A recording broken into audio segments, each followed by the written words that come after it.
Hey guys, welcome back to the channel.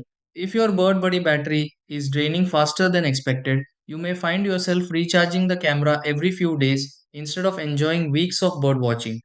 A fast draining battery can interrupt live viewing, delay new postcards, and leave your feeder offline when birds arrive. The good news is that rapid battery loss doesn't always mean the battery is worn out. Factors like frequent bird activity, camera placement, weather conditions, and power settings can all affect how long a single charge lasts. Before replacing the battery, let's go through a few simple adjustments that can help improve battery performance. 1.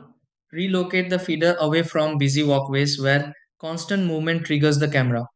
2. Lower the image capture frequency if your app provides that option. 3. Shelter the camera from heavy rain and direct afternoon sun to reduce power strain. 4. Enable available power saving or eco mode to minimize unnecessary activity. Number 5. Monitor battery usage for 24 hours after making changes to identify what improves performance.